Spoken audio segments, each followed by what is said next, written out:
Hi everybody, it's Wendy Cherry and we are here on Facebook Live. Welcome. We have Dr. Bev Booker Ammah and we have Diallo Sumbry here, and we're talking about the year return, going back to Ghana. So just hang with us for a while. If you have any questions or anything, let us know. Can you click out that dictionary piece? And then you can be looking on yours and you can share it now if that works. And then keep your sound down because that, it'll feedback. And if you can keep your, can you hear me? Oh, you turned it down. If you can put your phones on mute and all that kind of stuff, because people will be texting and it'll be beeping and buzzing and all type of stuff. So, yeah, you should be able to go on Facebook on my page, the Goddess Awakening Healing Sanctuary, and share it to your page so that people can watch it on all of our pages.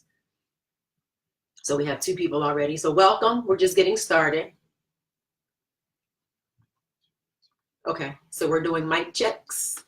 Mic check. This is Wendy Cherry, Diallo, Imani. Mic check. 1, 2. Mic check. Mic check. Mic check. Imani. So you probably weren't in the mic because you need to have it. So see this circle Mic here? check. And you could always move it. Okay. You could always do this to Mic check. get. And Imani, what's your last name? Mic check. Professor Journalism, Howard.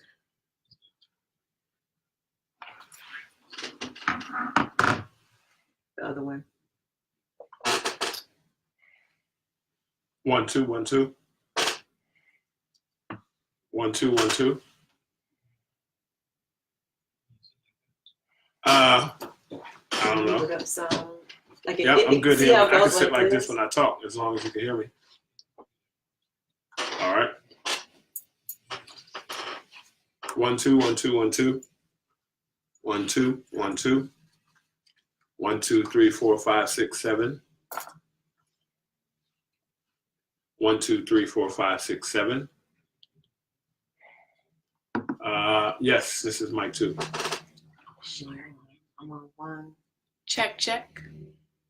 And I'm on 1, but I can't even hear myself. Oh, okay. Check. Yeah, we're gonna go straight through.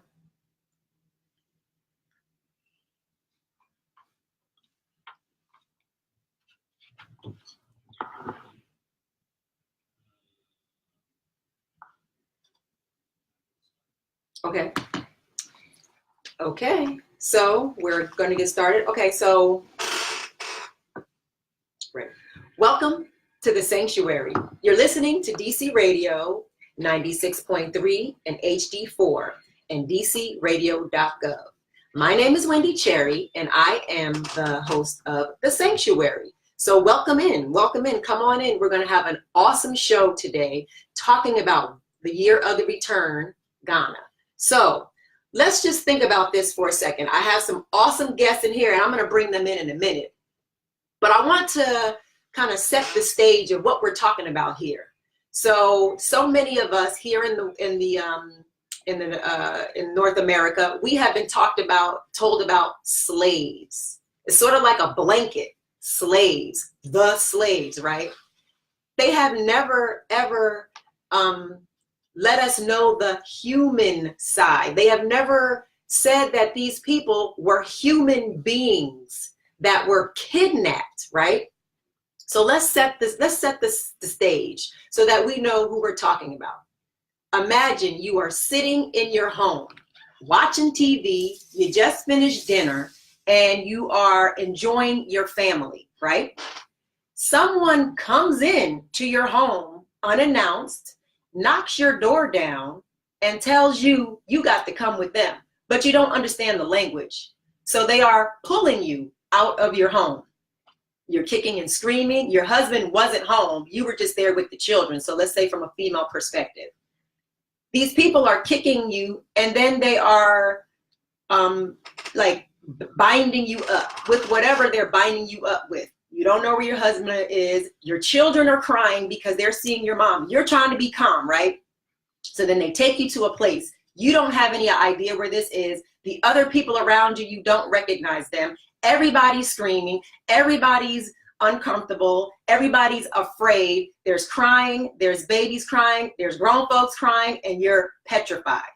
Then you get on this ship, and then you're traveling. You're seasick. You have never been out that far in the water before. You're nauseous. You have people squished sitting next to you, and all types of bodily fluids and things are being emitted. So you're nauseous. You're not feeling well. People are still screaming. People are still crying. And then people are starting to die. And you know why you can tell they're dying? Because you can smell it, right?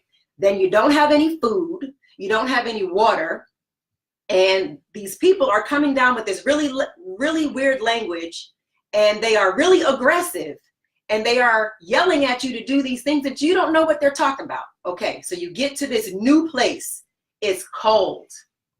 You get to this new place, it don't smell like nothing you ever smelled before. You're seeing other people who don't look like anything you've ever seen before. So then you start to have to do this work. Now, mind you, at home, you took care of your family. You didn't know about this other type of labor that you are now being forced to do. And if you didn't do it, you were hit. If you didn't do it, you weren't fed the nasty food that doesn't even agree with your digestive system.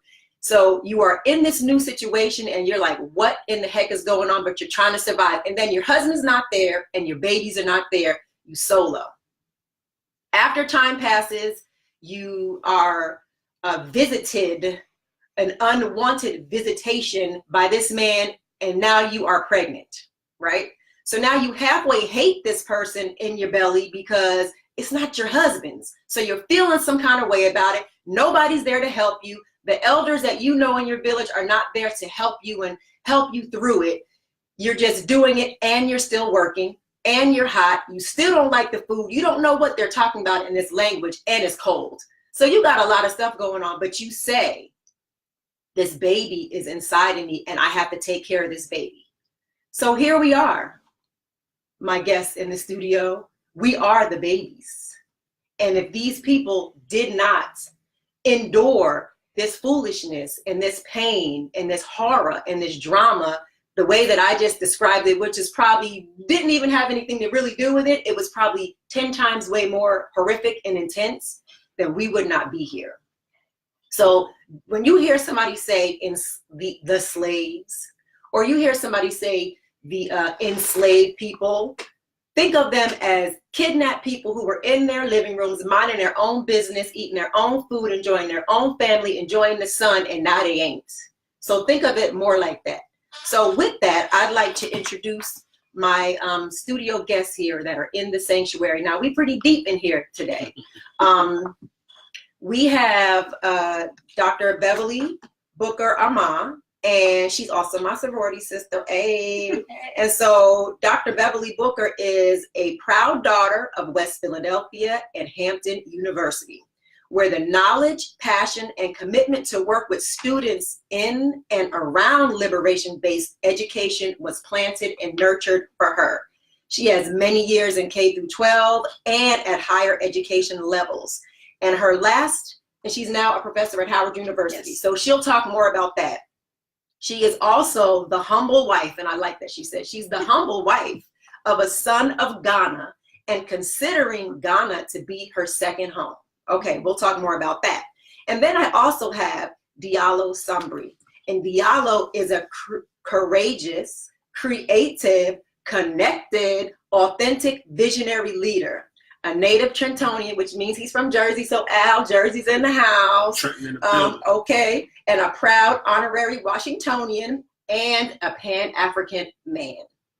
His passions and life mission are intricately intertwined and underscored in education, the arts, business, and connecting African people throughout the diaspora. And then we also have Miss Imani Spencer, and she is a senior at Howard University. And then last but totally not least, we have Professor Beckford, who is a professor of journalism at Howard University. So we'll talk more about why they're all here, but welcome. Thank you. Yes. Thank you. And everybody just breathe, because that was a lot. That was a lot.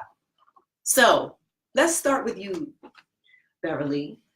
Dr. Ammah, let's start with you, and let's talk about how you got involved with taking students to Ghana. Well, my first trip to the continent was in 2008. So just, as an aside, I always tell students I'm so proud of them. I was 33 when I went. Right. And so for them to be 20, 19, 21 is amazing. Right. And it really changes the trajectory of their life. Mm-hmm. So I had a mentor when I was at San Diego State in California, when I was a professor there, who did ASB South Africa. Okay. And she invited faculty of education to go and take their students. And so I went with them for several years doing that. So that was really my first exposure to ASB in California and just the process of taking students abroad.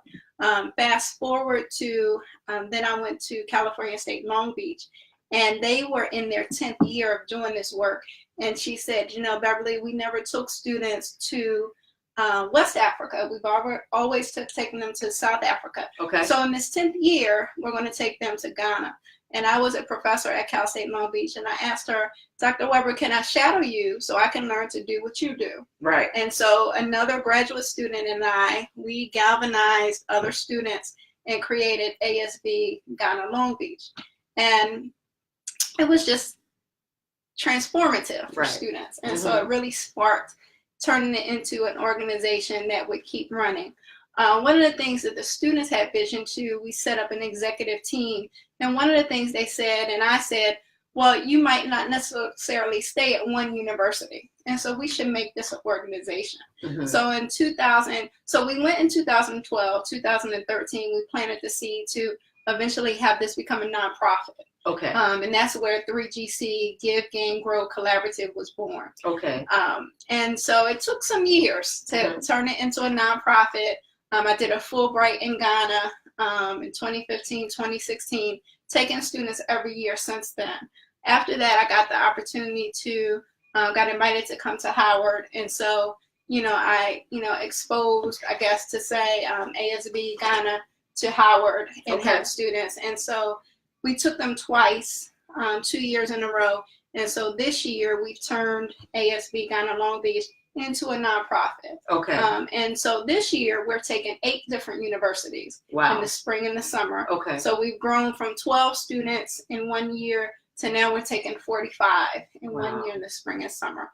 So we're really passionate about this work. And one thing is, it's student-led, student-driven, because it's really about promoting their leadership as emerging Pan-Africanists. Okay. And so I'm glad to have Mr. Beckford as one of the faculty advisors with us, and Imani as one of the students, to really talk about our passion with this work. So let me ask you this, because in Diallo's bio, and you just used the word Pan-Africanist, what is that? Well, there are different definitions to Pan-Africanism, but the general definition is Pan-Africanism is a framework of movement to liberate all Black people in the diaspora, all people of African descent, from the binds that cause us strife in terms of economic, social issues, political issues, everything. And it's the idea that we have to work together across the whole globe to really be free.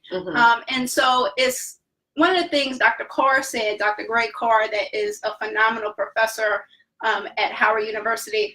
We were on a panel together for Uganda, and the students asked, what's the sole way to liberate ourselves? And he said, it's only Pan-Africanism. It's only us unifying together.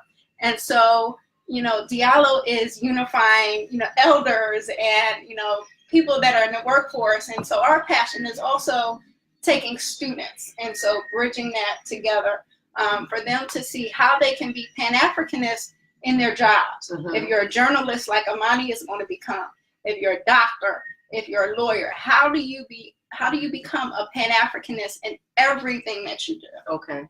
So Diallo, let's talk about the Adinkra group and the Year of the Return that you are facilitating. Right. So first I would probably say that my introduction to the African continent happened in '88.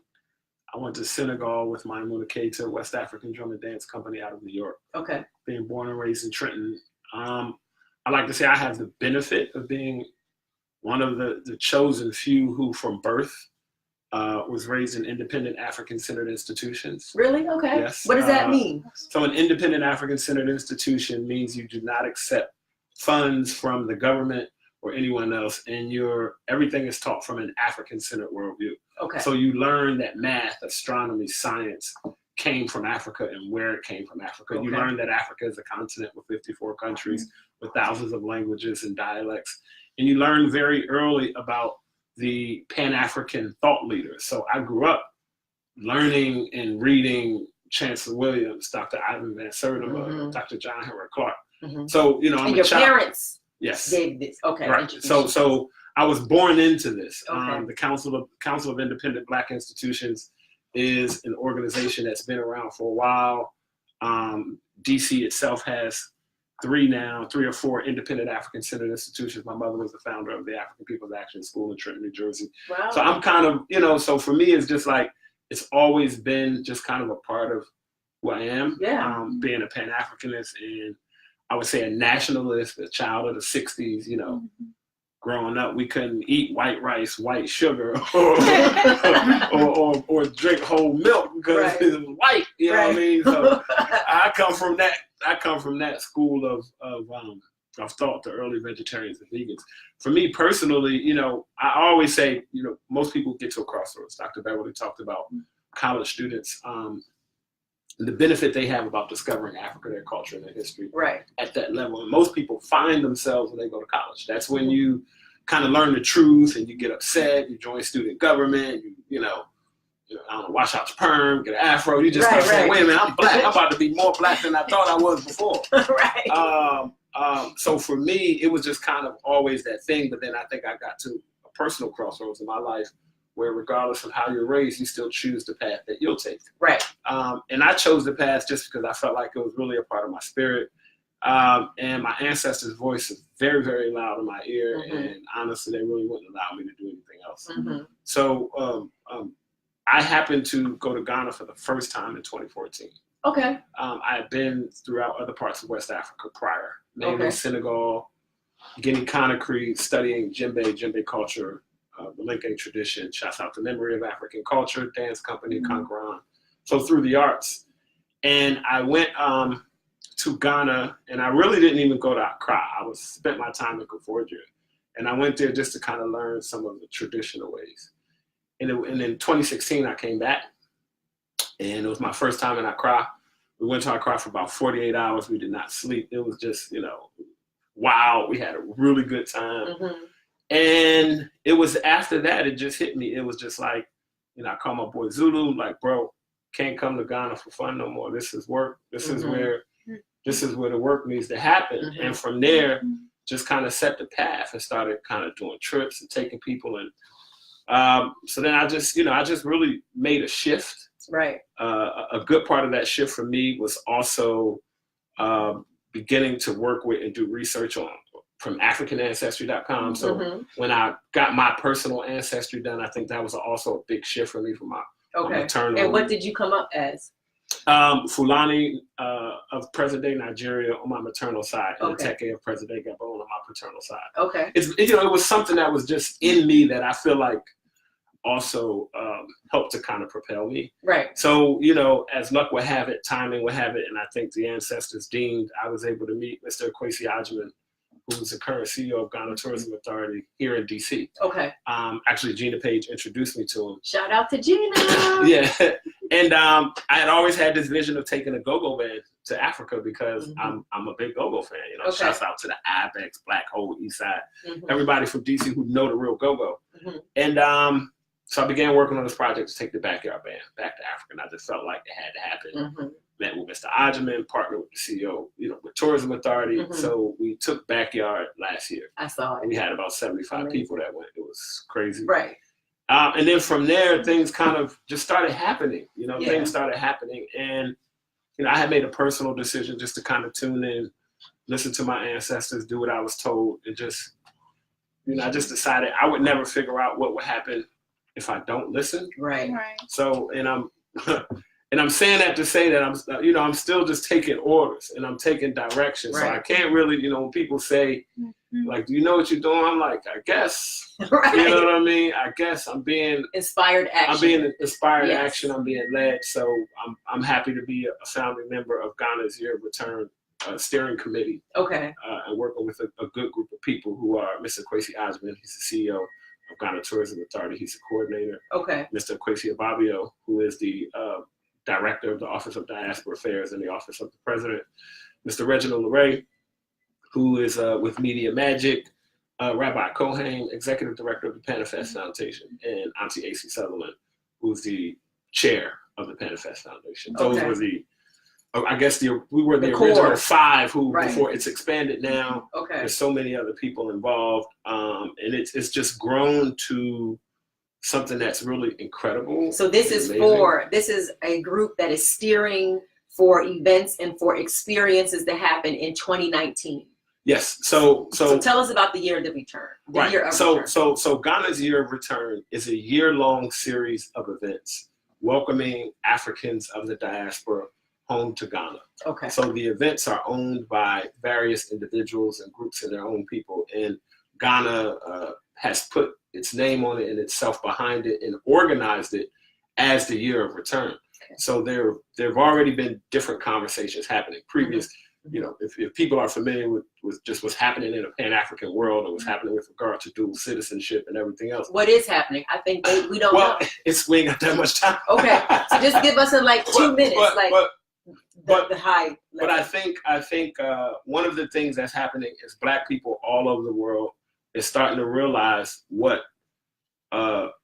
colonizers have realized, and that's Africa is the center of the world. We already know what it is in terms of resources. Mm-hmm. One of my commitments to continue to go and do the work that I'm doing is in my travels, I kept seeing a lot of people there and I didn't see us. Yep. Now there are tons of African Americans and Africans of the diaspora in Ghana. In fact, Ghana has the most Africans of the diaspora living in country than any other African country. Okay. But I didn't see me. I didn't see the type of Pan-African as I am, who might be listening to Future in his headphones with a baseball cap on, some Nikes, dashiki, but also understand the work. You know what I mean? Okay. So I joined in to be like, yo, we need more of us. Mm-hmm. You know, there's a lot of us, but we need more of us. Mm-hmm. We need more people in my generation, my son's generation, the generation behind me, college students, you know what I mean? So it's, for me, it's just a blessing to be a part of it, to help to, you know, just push this movement. Okay. The last thing I'll just say real quick is, you know, my personal mission in life, just, I know that the reason I'm living is to help connect people of African descent with the African continent. Because I know what it would do for all of us. Mm-hmm. I know that we have things they need. Mm-hmm. I know that they have things we need. And I think we need to be responsible for flattening that double-sided coin of colonization. Colonization affected continental Africans in one way, and it affected those of us over here in another way. And we need to be the one to lead that bridge building, to tell our own stories, have conversations with each other, and figure out, right? Because, and this is the last thing I'll say, otherwise we can go, is that, you know, in doing this work, the main thing that I realize is Ghana does not have an African or Black nation state to go to and say, we want to offer your citizens citizenship in Ghana. Mm-hmm. If you're Black in America, you American. You cooped in with America. So they can't isolate, or it's a different thing to isolate people of African descent. Yeah. It can probably easily happen in the islands and other places like that. Mm-hmm. But there is no Black nation state that represents this historically unique group of people that have been kidnapped that you talked about. Mm-hmm. You see what I'm saying? Mm-hmm. So this work that we're doing is multi-generation. Like all of us need to be thinking 9 generations deep. If we're not, we misstepping. Like it's real work. I'm a continuation of Dr. Ammah's work, of Tarisha Kwachi, of Brother Tokes, like of all of these other elders. Y'all are a continuation of our work. Like it's a continuum, and I just feel like I'm in my time. You know what I mean? And I'll do this until I expire. And then somebody else will pick it up. So I can totally like agree and vouch for when you go to the continent, how it changes you and how it changes your perspective. So in 2000, so I am adopted, right? So I didn't have really like a frame of reference of who I was in general. I was raised by an amazing adoptive family, and it was fine. But some of them looked alike, and I ain't look like them, right? So when I turned 18, I did my biological search, found out where I'm from, but I still wanted more, right? So in 2007, as a gift, I was given the African ancestry like kit, right? Nice. And so it was still new technology for them. They were only like 4 years old at that time. And I took the test. And then the day that I got the results back, I came home from my adopted dad's funeral and came home to the mail on the bed. And what I said to myself was, one chapter is closing, in this way in the physical realm, and this next chapter is opening. And it came up on my maternal biological side that I was from Cameroon, the Mafa people, which are in the extreme north of Cameroon. That ain't mean nothing to me, really. I was like, I'm from Cameroon. Now what, right? Fast forward to, did a few Google searches. Ain't nothing up there on them, right? Fast forward to 2015. Now what? I'm 45. So you talked about going to, the continent at 33, and you, Imani, as a young student. I was 40 freaking 5 before I was able to go. Now, I'd always known Cameroon, right? And so I just said out loud at an event, I'm going to Cameroon. My girlfriend, Janae, shout out to Janae, said, I'm going too. Nice. She said, when you go? And I was like, I just said I was going. I was just putting it out there. She said, come with me. Got connected to the ambassador through Gina Page. They gave me a naming ceremony at Howard University, the name is Goizan, which is the beloved one. Went to Cameroon. Shout out to Raoul Ketty, who helped to facilitate it, but they pretty much paid for everything besides my flight. And we went on tours, and we went to Bimbia, which is the last place where people from Cameroon were before they were on the ships. So it totally changed my life. And I actually went to the beach, Bimbia, Lembe Beach, and I wrote my name in the sand, and I said thank you to my grandmother who went through all that stuff that I said in the beginning, getting snatched from her house, and then having these babies that she probably really wasn't that excited about, but I'm here, right? And so I was digging in my little, like when you travel and you got your little backpack of all your little stuff. I had a piece of ginger that was stuck to the bottom and a penny. And so what I did was I made those my offerings. The penny was because now I'm changed, right? And then the ginger was because it was bittersweet. And then I gave I said thank you, and then I went about my way, but my whole life was changed then. And so not everybody around me is down. Right. They know what I'm doing, and they're like, okay, that's Wendy doing her Wendy thing. Yeah. But I believe I am here in this continuum at this specific time doing the stuff I am doing to help facilitate it in my own way. Because I believe that when we know who we are and when we're able to move differently. And I was so shocked to see the colonization of Cameroon.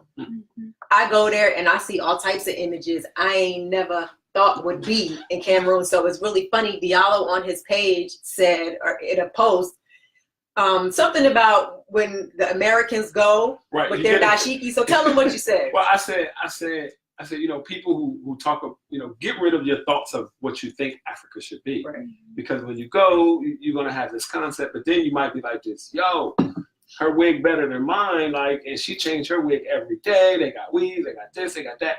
And this facade, the physical thing that you see, a lot of people connect with what they consider to be an African thing. You know what I mean? So people will go. So if you feel like makeup is not an African thing, you're going to be disappointed. If you feel like weaves and wigs is not an African thing in your mind, you might be disappointed. But, I had somebody, I did a meet and greet for a group that's going in February. We have 85 people going in February. Okay, and I want to talk about that. With our Back to Africa trip. Okay. And he was like, hey man, is there some YouTube links or things I could look up, just to, and I said, just Google Ghana. It's out there, but we don't suggest it.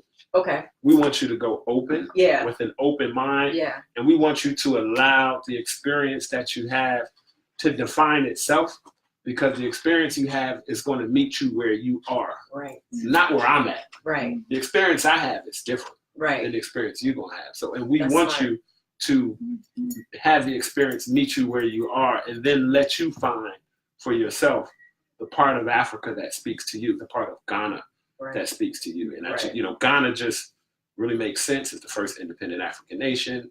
75% of all of the slave castle dungeons on the West Coast are located in Ghana. When you look at Ghana's history of pan-Africanism and its connection with the United States and other Africans of diaspora, when you look at the Black Star and the flag coming from Marcus Garvey, W.B. Du Bois Bernard. I mean, Ghana, because people were like, why are everybody going to Ghana? What's up with Ghana? Ghana is also the closest country to the center of the earth, to 0 degrees longitude and latitude. And I would dare to say to people that if you are connected, and I'm not talking about through a church or through a mosque or through a religious belief, but if you are connected, your personal spirit, connected to the Creator, when you touch down, you will feel it. Yep. And you will be able to absorb it. You will be able to, it's like solar energy. You'll be able to absorb that, churn it, and do something with it to manifest. I took a picture of myself getting off of the plane of my foot, and I did a video of me landing, and I had the timestamp, and that heat hit me like, and the smell was different, but I captured that moment. I felt it. So let's talk to Imani. Imani is a senior at Howard University, and have you been already? I have not been yet. Okay, so let's talk about what you're feeling, how you're preparing, and why you thought it was important for you at such a young age to go. Whew. Thank you for having me this morning. Brother Diallo, you spoke about ancestral instruction. And for myself, I know that I'm doing exactly what my ancestors have ordained for me to do. I am the first in my immediate lineage to do a number of things, and I give thanks for that, such as obtaining a degree at Howard University. But I will also be the first to return to the continent. And for me, I'm sorry, I'm getting very emotional. I'm stirring up, but I'm just grateful. I'm grateful because this is what I've been called to do. And when I touch down on the continent on March 4th, it won't just be me. Yeah. So, you know, you're speaking about what expectations to have and what not to have. I do have one expectation, and that is to be moved. And that is to release any baggage that has weighed down my people and my bloodline for however many years, 400 or less or more. That's beautiful. So take your picture of your foot. Do that. Capture that. Yeah, capture that. Because that's in perpetuity. Okay, so we got 30 minutes. So, Professor, tell us how you got involved with this and why you think it's important to take the students. Thanks for having me. So, you know, it's funny. I went into the study abroad office because, you know, don't judge me. I was trying to take some students to London, to Arsenal Football Club. Yeah. That's my favorite club. And it wasn't working out. So the director of the center, Ms. Tanaya Nava, said, she asked me what some of my interests were, and I said, Ghana, because I went there in 2016 with my wife. Okay. We visited our friend from grad school, and then she told me that Dr. Booker was taking some students there, but it was too late to, go as a faculty, get my trip paid for. Yeah, man. So I was like, oh man, but I was like, when I spoke to Dr. Booker, her enthusiasm inspired me, and I was like, I needed to, because I'm on tenure track, so I needed to do research. But what I do is, we call it creative work. So I'm a journalist, so I do articles. So I just, I stayed in touch with my friends there. So I asked them if they had any story ideas for me to do, so I could try to pay to go with the trip. And so I got 2 ideas which are about to be published this year. One is about how Ghana has solved the issue of pretrial detention for their country by instituting these mobile courts that reduce their remand population. Mm-hmm. And then I did another story about African Americans and Ghanaian Americans who moved back to the country and how it sort of boosted their technology sector. Wow. So, Okay. So now, because I guess I did such a decent job, Dr. Booker approached me because I wasn't, I was like, okay, that was it. But she approached me and asked me to come this year. So, this is going to be my fourth time in Ghana. Okay. I went in 2016 with Dr. Booker. And then when I went with Dr. Booker, just like Diallo and, you guys said, for me, as Diallo said, it's not just fun anymore, it's business. I was like, I need to, do something. So, I teamed up with a group, I had friends from Ghana, from grad school, people who I met there. And, we put an event on, like a Jamaican, Ghanaian event on in December.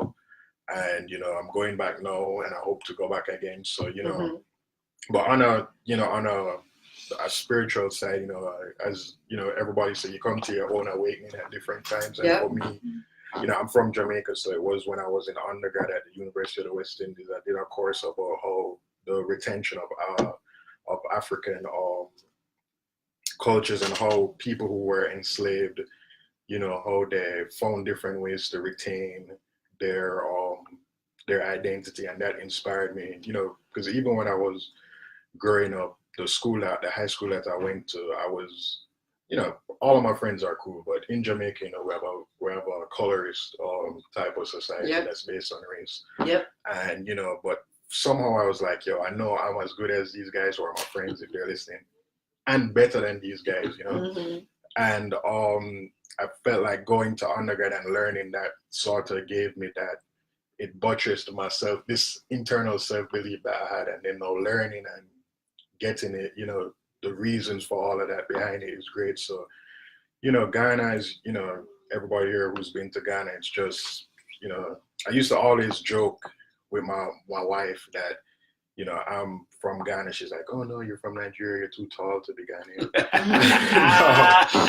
And we did our ancestry, not through African ancestry, which I should, but you should. Okay. You gotta take the right test. Yeah, the right test. About that later. Right test. But my ancestry came. I mean, I probably won't take another test because my ancestry came back 100% African. Yeah, but you knew that. No, but sometimes you get 98% versus. So when I saw that, I was like, wow, that's crazy. I joked that I almost divorced my wife because she was 98%. But we'll apologize to her. But the thing is that we all know that there's something within us that sometimes we can't answer, but I would encourage what Dr. Booker does, what Diallo does, what you do is so important because people need to know that there's another choice, there's another option. Yep. And I know it's not easy, I know it's not to go back. I know that it's not the cheapest, but people just need to know that there's another option. Even if to visit to take a break, there's another option that you can go back, that's outside of what we're all exposed to. Even as people from the islands, from the Caribbean, people from the West, from Europe, there's another option that you can go to. And I'm really happy that this is happening, that we can take students back, that people can go back, because they get to see, and Ghana is a good starting point, and you can, expand to the West, to the rest of Africa, that, there's something else where, you can go and just be who you, just be yourself. Who you are. So I want to just hit on that money piece right quick. So if you're supposed to go, and during the time you're supposed to go, you're going to get the money because the ancestors are going to make a way. It happened for me too. So I said, I went to Cameroon 2015. 9 months later, I went to Kemet with Tony Browder on his field trip. I don't know where that came from. I hadn't even thought about it. And I actually felt like, because I just went, that I didn't deserve to go. But once I got past if I deserve to go, heck yeah, I deserve to go. So now I want to go and do this. I need to go back. So it happened. So let's take that part off the table about the finances, because we spend $3 trillion here in the United States, Black people. So we spend the money on things that we want to spend money on. So, Dr. Booker.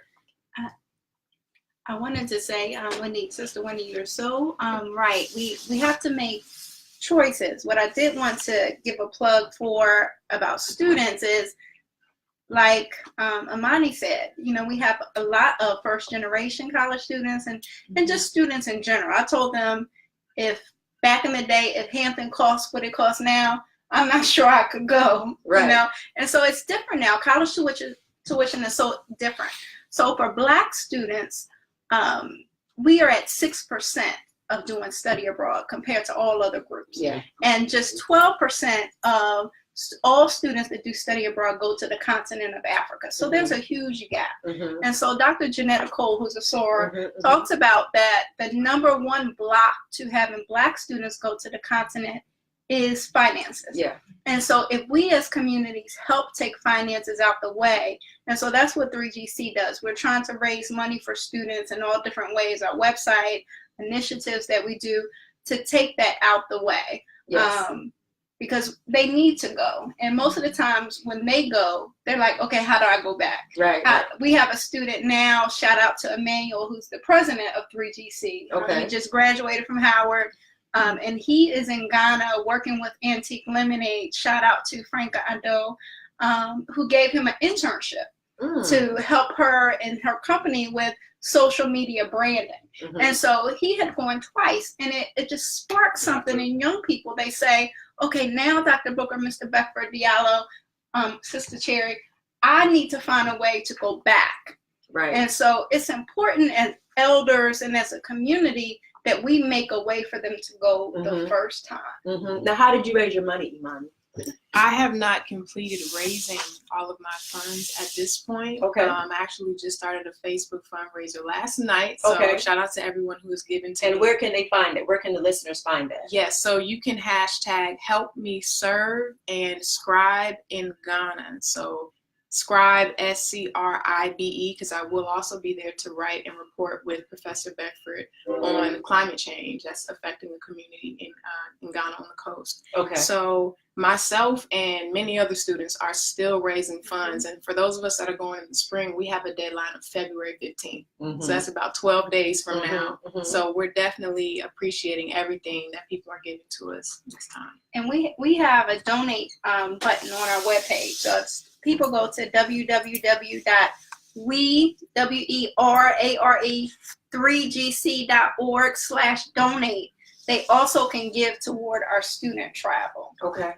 I wanted to make I just need to make a distinction to some disclaimers because it's important. I think when I'm here in an official capacity as the president and CEO of the Adinkra Group, but I am a member of the Year of Return Steering Committee, and it's important to say that His Excellency Nana Akufo-Addo came here September 28th, and he did claim Ghana's Year of Return and put his stamp on it from the office of the president, the highest office of the Republic of Ghana. And that this Year of Return Steering Committee is under the auspices of the Honorable Catherine Afeku, who is the Minister of Tourism, Culture, and Arts in Ghana. Okay. And again, I mentioned the CEO of Ghana Tourism Authority as well as the Office of Diaspora Affairs. So it's important for me to say that. It's also important for me to say that I'm not an agent of the Ghanaian government. I'm an independent individual person. I travel on my own funds. Yep. I'm completely 100% independent and free. Okay. And I think that because we're here on the radio, and it's important for me to say that, and I'm doing the things that I'm doing of my own volition. Yes. You know what I mean? And I'm not working for anyone. You know, people always ask me, who you work for? Do you work for? I'm like, no, I work for myself. I work for my family. I work for God. Right. So it was important for me just to say that. I should have said that at the beginning. And I mentioned some names. Yeah. And those were just that core group of individuals who I think probably first sat around a table and said, well, it should be called the Year of Return. But I think people should also know that the concept of the Year of Return is much older than what Ghana's doing. A lot of people, because of the biblical reference, and a lot of pan-africanists and other people who've been watching have been saying for a long time that 400 years is coming up in 2019. Gotcha. And I think it's also important to say that no one owns the idea of 400 years, and that most of us should be expanding our thinking in that, hoping that, for me personally, that other African countries also boost their tourism visits during this year, and people begin to travel to the continent. Right. Wherever it is that you're going to go. Mm-hmm. But, to do your research, to make sure that you're that you research well, that you vetted everything well. Yeah. And that wherever that you go, you kind of find your place and you touch down, because Ghana is the center of attention, and it's going to be because it has that magnetic draw. Right. Regardless of the marketing, it just has that draw. It's easy to get to. It's English speaking. Okay. So there are a number of things. And with the year of return, there was just a press conference not too long ago in Ghana where we know Ghana's expecting between 350,000 and 500,000 visitors. Wow. So I just wanted to make that distinction, to say that the year of return does have a website and a contact and a manager. Her name is Annabelle McKenzie. If anybody's interested Okay. And don't just do it.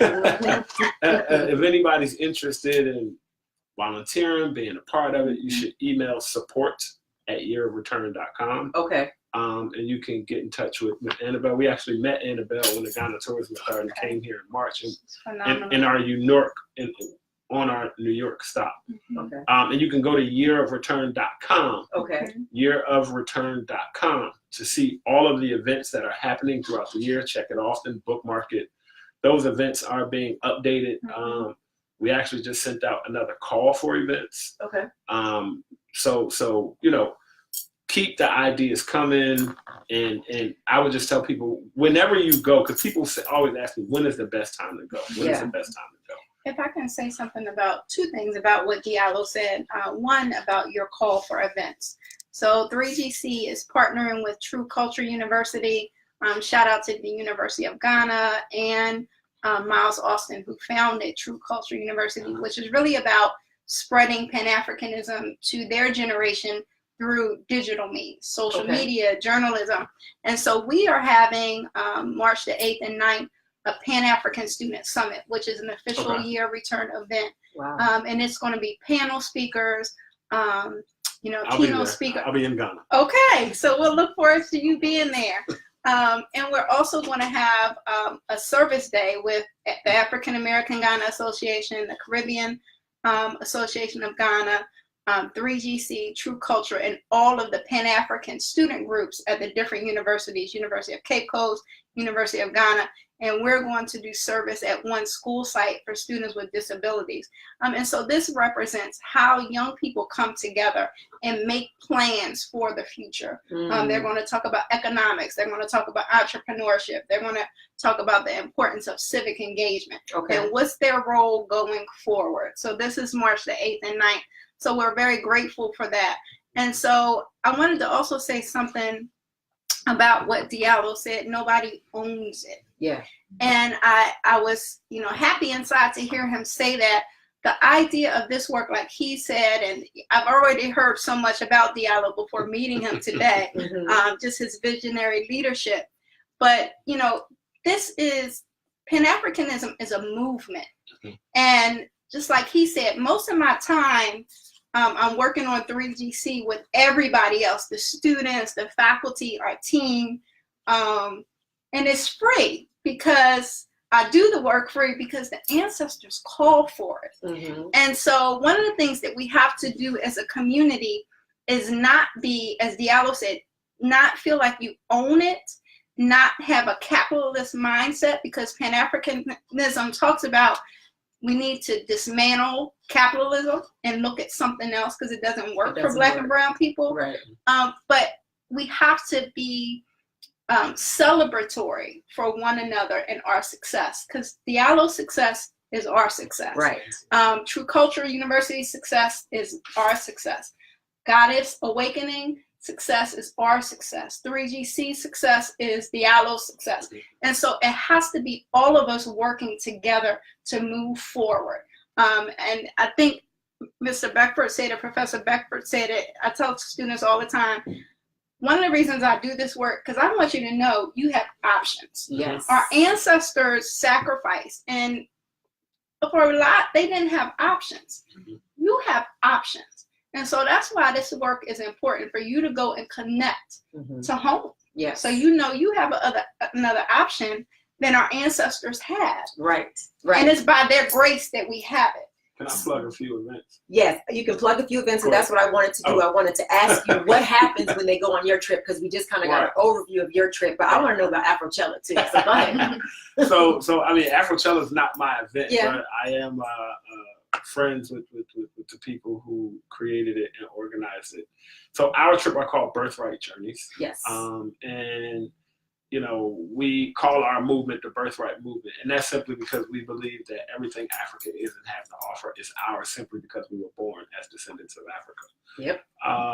So during our Birthright Journeys, when we first started doing this, one of the first things we did is reach out to African ancestry and said, we don't want to just do trips and tourism, but we want people to be able to take their African ancestry test, and we want to be able to tell them where they're from while we're on the continent. We feel like that'll be a big impact. And that is above the percentage. You already knew you was African. So African ancestry gives you the ancestry gives you the people. Right. Some other people give you the percentages, and then they give your stuff to the FBI. Right. Go ahead. So you know, when I started doing this now, and I say this, I had to choose because I couldn't serve two masters. And I think I had the opportunity in the beginning to make this somewhat of a strictly 100% personal business venture, or to just kind of serve the greater good. And I think my bank account and my pockets was like, let's get this money. And the ancestors was like, don't worry. You know what I mean? Don't worry. You will have what you need. Do you want money, or do you want the source of money? You know what I mean? Kind of thing. So I have some events, and I'm always talking about the bigger picture more than my particular events and tours, and I need to just plug them. Yep. So we curate personal trips to Ghana anytime throughout the year. Anybody that wants to go, small groups or large groups. Okay. Our particular event that's a part of the year of return is called Back to Africa. Okay. It's February 25th through March 8th. This year we have Raheem Devon and West Felton of Crossroads traveling with us. Wow. We also have Black Alley traveling with us. Wow. And then we have the magnificent, undeniable Fadafina Khan, Sound of Africa, which is our drum and dance ensemble. So on February 26th, when they step off the plane, you know, it's 85 people from the ages of 6 through 60 something. Okay. You know, all coming to enjoy. I'm also want to give a shout out to some good brothers who are friends of mine, the Omega Psi Phi Tau Chi chapter of Ghana, West Africa, and they're hosting the Republic Week, inviting all Black Greek fraternities to come to Ghana. Wow. And there's another event that I'm also a part of called Jamestown to Jamestown, which is happening in August. And we haven't put all of the details fully out, but it's August 19th through August 28th because we have some other partners, high-level partners, and we'll be launching it very, very soon. Okay. Where we will be taking people to Port Comfort in Jamestown first on August 19th, and then the next day we get on the plane, fly to Jamestown, and go to Jamestown, Accra, to the ocean, the water, do a ritual. We have an African American Business and Investment Summit that's happening there as well. There's also the time where Kwesi Dai will happen at Manchia Palace. So but you can find out all of this information. Our particular website, you can reach us at theadinkragroup.com or birthrightmovement.com. You can follow us on social media at the Adinkra Group everywhere.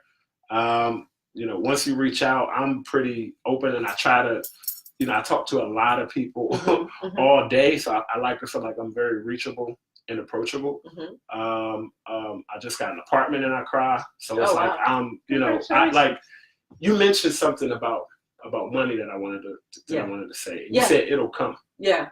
And one of the things that I want us as a people to do is to hold on to that concept and know that it will come, but also begin to tap into our personal power and to really understand what happens when you move with intention. Yeah. Because my first time in Ghana was 2014. Right. And I came again in 2016. And the next year I was there 4 times. In 2018, I was there 8 times. Wow. And if you would have told me that I would have met the president of Ghana twice, the vice president, and be working with at this level now, right, I wouldn't have believed you. But last year, from the first of the year to the end of the year, was probably the first year of my life that I set a very specific intention. And then I do the spiritual work behind the intention. Right. And it's very important for us to move with intention and to $3,000, $3,500, $4,000 is not a lot of money, because I, even though I'm not a CPA, can go through your receipts from last year and find that $4,000. I know I can with most people because we don't think about it. Mm-hmm. You know what I mean? That 10-minute Uber that was a 30-minute walk that you did 30 times, that was $10 is a trip. Yeah. You know what I mean? Those Yeah. Jordan 12s, you know what I mean? For me, back in the day, when I used to smoke a whole lot of weed and drink a lot. And when I used to wake up and look at my receipts from the bar, I was like, something has to change. Yeah. Something for me, just in my personal life. So I just wanted to say that Thank you. the money will come, Yeah. but let's also begin to say, I'm going to do this, put a plan down on paper, make it happen. I promise you, the average person, if you begin to plan 12 to 9 months out, you can get there. Yeah. Well, thank you for that. Yeah. So I wanted to talk about, so you said you have an apartment there, but Dr. Beverly, you are building there. So tell us about that, and tell us about like the expats, because I know that there are lots of expats there. Tell us about that whole culture, because I am familiar with the expats, the Black people who are in Thailand. There's a whole movement of the Black Packers.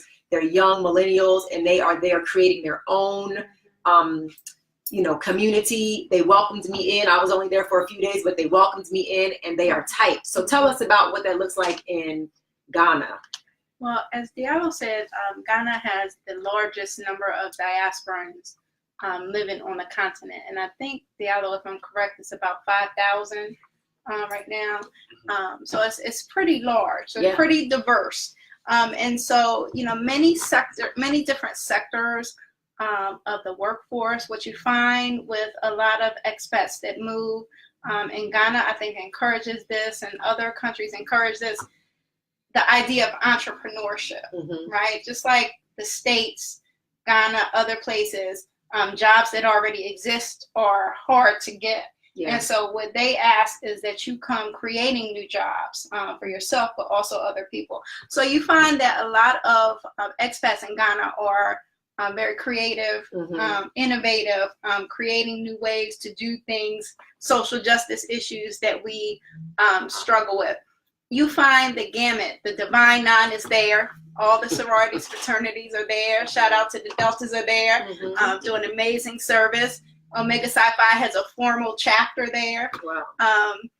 You find, every, walk of life there. What I would like to find there, which Diallo talked about, is, like you said, the everyday us from America that can find a way to move there. Okay. Because it just is transformative. You feel different. Sometimes hearing my student Emmanuel, talk to us when we have class about his experiences. As a Black man in America, your level of freedom is just different walking in Ghana, in Accra, compared to walking in Washington, D.C. or Philly. It's just completely different. We, have land, and so we're building small, trying to build a home in Ghana. And so, at some point, we hope to move to Ghana permanently, but still go back and forth. One of the things that you all talked about ancestry, I wanted to talk about the importance of all of us traveling to the continent. And like you all said, you might travel different places. When I was in Kemet, my mentor, she took us to Egypt, Dr. Shirley Weber. And a student had to do a project and interview her. And so one of the things we asked her, we were traveling down the Nile on a ship, and we asked her, Dr. Weber, what's your favorite country in Africa, of all the places? And she said, I don't have a favorite country in Africa. She said, for all African Americans, we need to go. And she said, what it is every country that you travel to in Africa, as a kidnapped African, you discover another dimension of yourself. Yeah. And so, it's important for us to go. Ghana, for me, it wasn't my first country in Africa. It was my first country to West Africa, and it just felt like home. Yeah. And another mentor always says to me, you don't have to try to figure it out so hard. Your internal spirit will tell you where you need to be. Right. And Ghana is just it for me. Right. It's just it for me. And so it's a passion. That's beautiful. We have 3 minutes. I have another big project I'm working on. We have 30 acres in Senya Baraku in the central region, and we're developing the housing community now for this diaspora village. I've also had a conversation with a few banks there, particularly Fidelity Bank, about being able to source mortgage loans based on people's U.S. salary, their credit score here, and things like that don't happen there. So, I mean, I'm gonna tell you right now, just plug and say, reach out to the Adinkra group. Yeah. Okay. We could just help at least plug you into other people, or if you're interested in what we're doing, you can figure out a way to join us. But we definitely can help plug you into other folks there that are doing it. And I just think it's really, really, really important for me to say that you know, vet very carefully and make sure you do your research, particularly when it comes to buying land and other things like that. But they're you know, find your tribe. When you go to Ghana, find your tribe. Look up African American Association of Ghana. Go to Aya Center, Dr. Beverly, and just, you know, and work with those of us who are there. It will help you. So now, where can people find you? And then we'll have where you can find me at the Adinkra group. Okay. You can also find me at Birthright Movement. If you have WhatsApp, you can WhatsApp 202-286-2688. That's 202-286-2688 on WhatsApp. Okay. And then we'll be in touch. Okay. And then Imani, what are your last words? How are you? You know, you're about to go. Your money's coming. How you feeling? My last words would be that Sankofa is the only way. Okay. All right, Professor.